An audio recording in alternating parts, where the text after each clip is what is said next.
الله الرحمن الرحيم. مشاهدينا متابعينا الكرام أينما كنتم في كل مكان، متتبعي ومشاهدي قنوات السي ومنصة شاهد، نلتقي في يوم آخر، في اليوم الثاني من الجولة الثانية من التصفيات المؤهلة لكأس العالم في قارة أفريقيا، في لقاء يجمع ما بين موزمبيق المستضيف بالجزائر هنا من ملعب دوزمبيتو في مدينة ماباتو، هذه المدينة التي تستضيف اللقاء الثاني للمنتخبين في التصفيات وسط حضور جماهيري كبير هنا في مدرجات الملعب.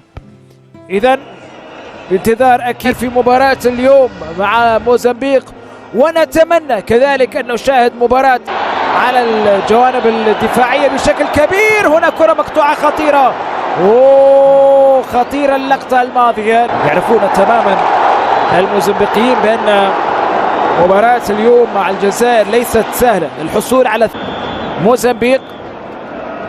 هنا الإعادة والمحاولة الماضية في وسط تراجع كبير الآن من جانب لاعبي موزمبيق. هنا حل آخر، التسديد كانت من جانب سفيان في جول، التسديد من جانب سفيان في جول. أول محاولة أمام مرمى موزمبيق لكن كانت بعيدة، وتقدم نحو الأمام، فرصة خطيرة عرضية. أول محاولة، أول فرصة لمصلحة المحاولة الآن من جانب موزمبيق، تمريرة خطيرة.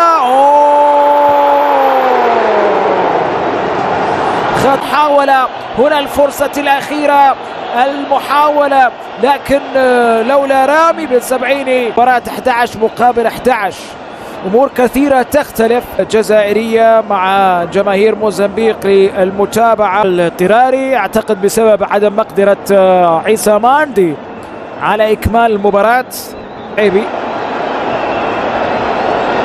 أو إسلام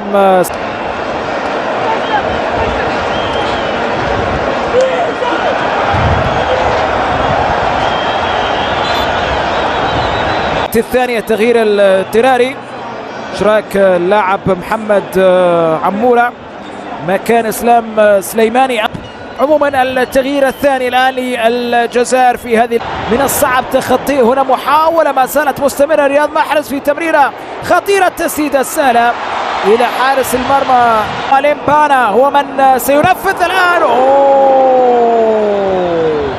نحو المرمى. هنا عموما التمريرة الطويلة، انطلاقة سريعة، محاولة، فرصة عند دومينغيز في عرضية خطيرة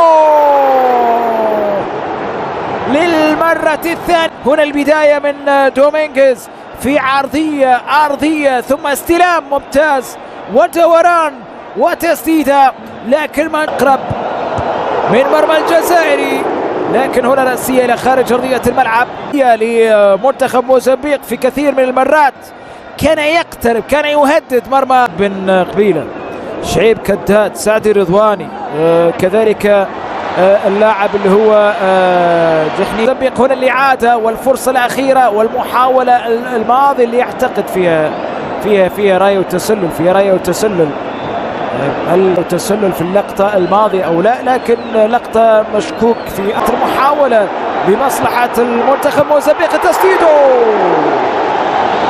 المنتخب الموزمبيقي اللي عامل خطورة كبيرة في الدقائق الماضية. مدرب كوندي، المدرب الذي يدرب موزمبيق. هنا المحاولة الأول، اختبار في أول فرصة لمصلحة الجزائر، لكن يبقى خارج أرضية الملعب. محاولة. اليوم معظم اللاعبين موجودين في تشكيلة المنتخب الجزائري يلعبون في اللقطة الماضية، مثل حارس المرمى أنتوني مانديلي، عيسى ماندي، محمد تويجعي. محاولة واجه صعوبة كبيرة في الاختراق والهروب من الرقابة الدفاعية والتغطية الدفاعية، تسديده.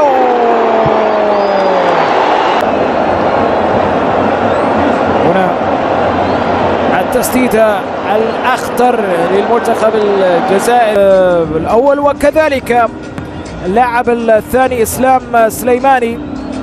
إذن التغييرين بدخول محمد التويجعي وكذلك محمد عمورة مكان إسلام سليم، يتنافسان على المراكز الأولى في هذه المجموعة.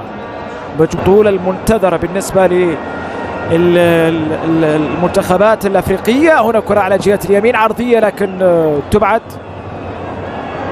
تعود المحاولة. حتى الآن لا يوجد أي لاعب جزائري كسر هذا الرقم. فرصة تمريرة إلى خارج أرضية. المحاولة الماضية والتمريرة التي مرت بأمان ومرت بسلام إلى خارج أرضية الملعب في بطولة كأس العالم. هنا فرصة الآن جزائرية خطيرة، تسديدة لكن بعيدة إلى خارج أرضية الملعب. جزائري آنذاك صار جزائرية. محاولة خطيرة عرضية لكن الكرة تبعد. تنبيق اللاعب كيليسيو وجوناثان ميمو. ثلث ساعة من زمن شوط المباراة الثاني. إذا النتيجة بصراحة ليست مرضية للمنتخب الجزائري، لم يقدم مستوى الكبير في هذه المباراة. خطيرة تسديده، ما زالت. نعم، الهدف الأول للمنتخب الجزائري، وأخيرا المنتخب الجزائري عن طريق فارس شعيبي يسجل الهدف الأول. نعم، المنتخب الجزائري ينجح أخيرا في إضافة الهدف الأول بصعوبة بالغة. نعم، بصعوبة بالغة. لم يكن هدفا سهلا على مرمى المنتخب الموزمبيقي أو على المنتخب الجزائري. كانت في البداية في القائم ثم عادت إلى فارس شعيبي. مهم أن تحقق الانتصار الثاني في الآن وأنت في الصدارة. عرضية لكن الكرة تبعد الهدفين للمنتخب الجزائري عند